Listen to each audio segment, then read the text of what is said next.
Di balik kilau peradaban manusia tersembunyi kisah-kisah kelam tentang kota-kota yang pernah berjaya, namun kini tinggal puing. 5 nama terukir dalam sejarah bukan karena kejayaannya, melainkan karena kehancurannya yang spektakuler. Kota-kota ini, yang konon dikutuk oleh Sang Pencipta, menjadi pengingat abadi akan batas antara kehendak manusia dan murka ilahi. Dari debu dan abu, kisah mereka berbisik, memperingatkan generasi mendatang tentang harga yang harus dibayar atas pembangkangan dan dosa. Mari kita telusuri jejak kota terkutuk ini, yang nasibnya telah diputuskan oleh tangan Tuhan sendiri. 1. Pompei. Pompei adalah sebuah kota kuno yang terletak di wilayah Campania, Italia. Kota ini memiliki sejarah panjang yang dimulai jauh sebelum kehancurannya secara tragis pada tahun 79 Masehi. Pompei telah berdiri sejak abad ke-7 sebelum Masehi oleh suku Ossi. Awalnya, Pompei merupakan sebuah pemukiman kecil yang kemudian berkembang menjadi kota pelabuhan penting di wilayah Napoli. Pompei pun berkembang menjadi kota yang besar pada masanya. Kota ini juga dikenal yang jauh lebih subur daripada tempat lain, karena Pompei terletak di kaki Gunung Vesuvius, sebuah gunung berapi purba yang merupakan satu-satunya gunung berapi aktif di Eropa. Para petani di kota ini banyak yang menanam anggur dan zaitun. Kesuburan tanah ini merupakan salah satu faktor utama yang mendorong pertumbuhan dan kemakmuran Pompei selama berabad-abad. Meskipun Gunung Vesuvius telah lama menjadi bagian dari lanskap kota Pompei, penduduk kota tampaknya tidak menyadari bahaya yang kelak akan ditimbulkannya. Gunung Vesuvius diketahui telah tidak aktif selama berabad-abad, dan pengetahuan vulkanologi pada masa itu masih sangat terbatas. Kota Pompei merupakan bagian dari wilayah kekuasaan Romawi kuno.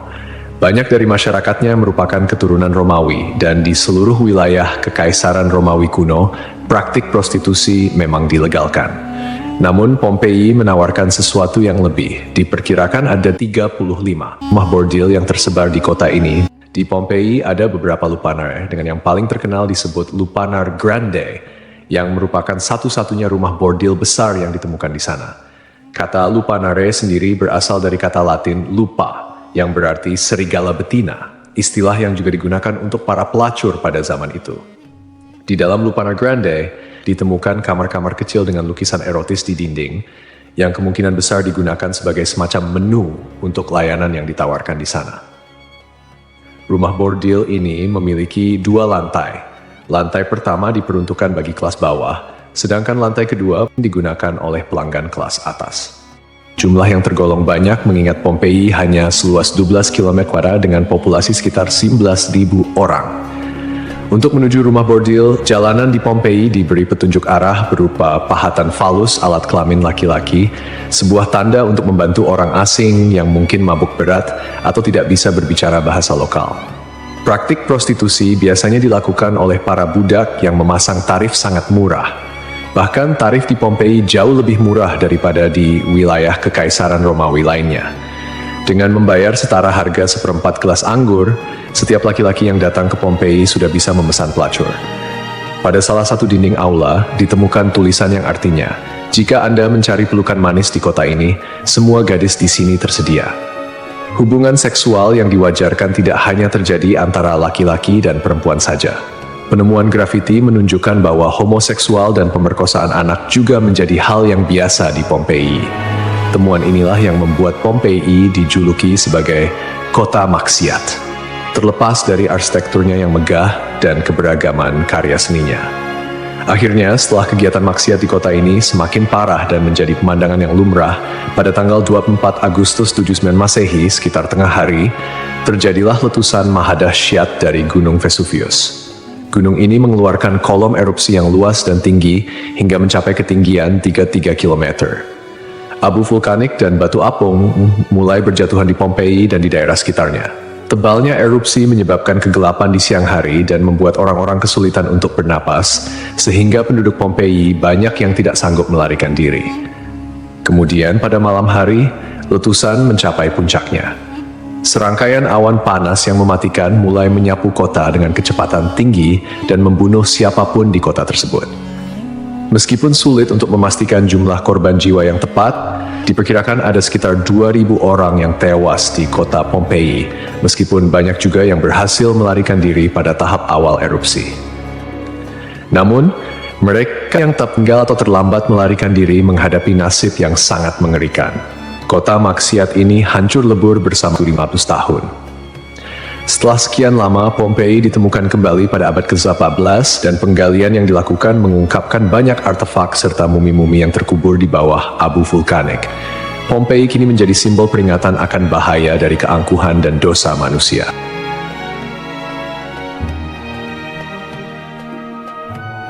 Kisah Desa Legetang. Pada suatu hari di Desa Legetang, warga melihat banyak binatang liar berkeliaran di sekitar jalan desa.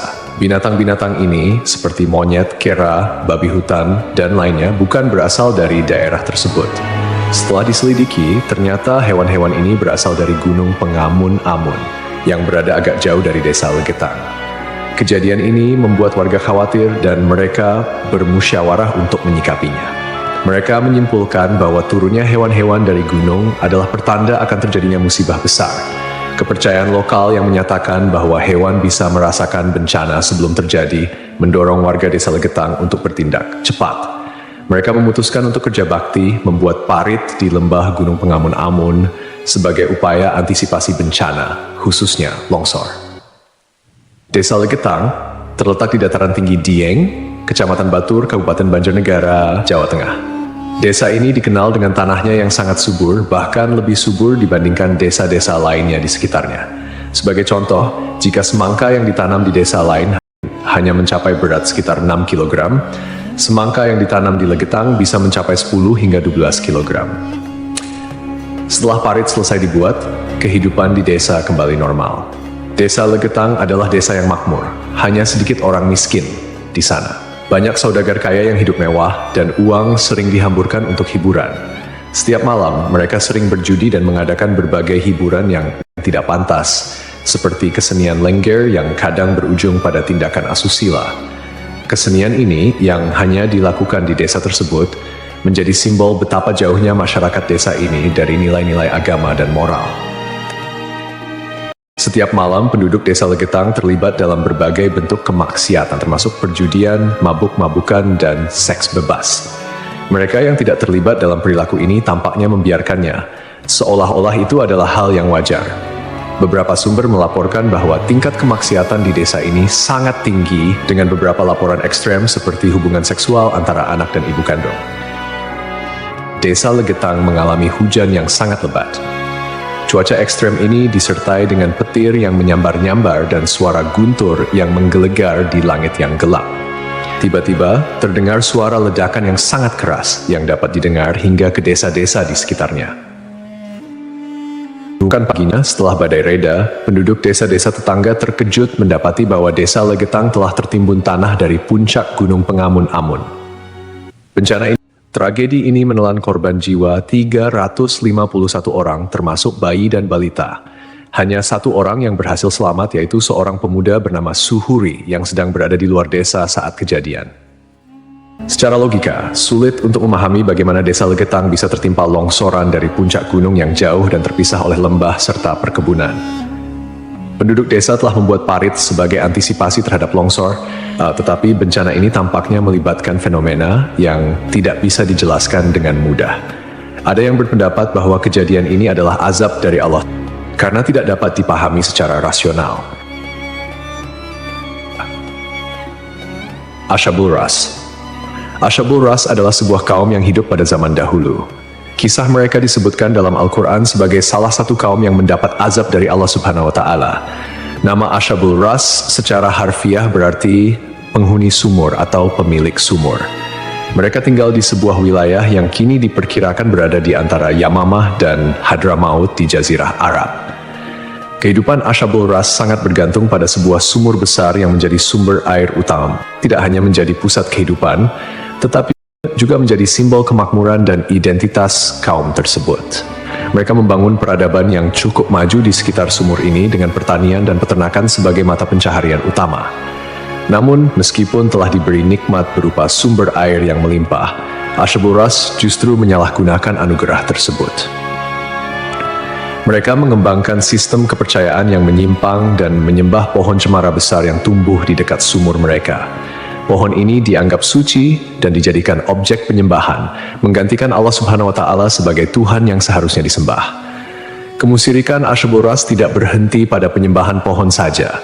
Mereka juga mengembangkan praktik-praktik yang bertentangan dengan ajaran tauhid, seperti membuat patung-patung yang merepresentasikan dewa-dewa mereka, kemudian melakukan ritual dan persembahan kepada pohon cemara, serta menolak ajaran-ajaran monoteisme yang dibawa oleh para nabi dan rasul.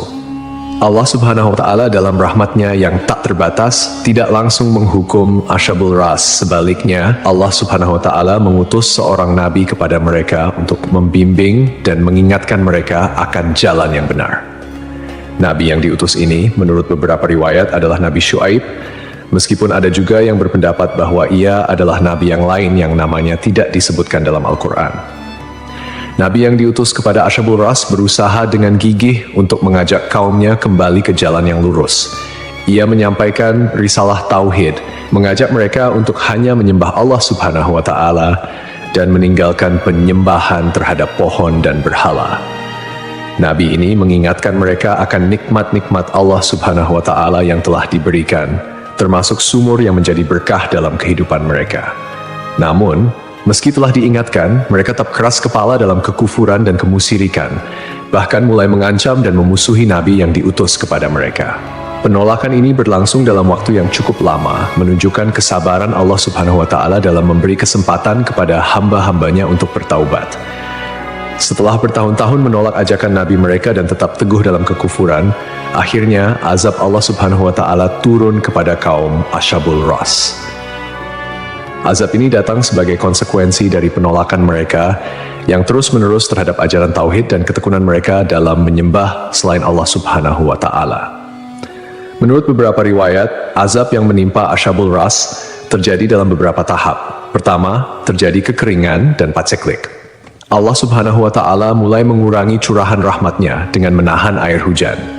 Akhirnya, terjadi kekeringan berkepanjangan. Tanaman-tanaman mereka mengering dan ternak mereka mulai mati kelaparan. Ini merupakan peringatan awal bagi Asyabul Ras, namun mereka tetap tidak mengindahkannya. Kemudian terjadi pencemaran sumur. Sumur yang menjadi sumber kehidupan mereka tiba-tiba tercemar. Airnya berubah warna, berbau busuk, dan tidak layak dikonsumsi. Hal ini menyebabkan krisis air yang parah di kalangan Asyabul Ras. Lalu datanglah gempa bumi. Sebuah gempa dahsyat mengguncang wilayah tempat tinggal Asyabul Ras. Gempa ini menghancurkan bangunan-bangunan dan infrastruktur yang telah mereka bangun selama bertahun-tahun.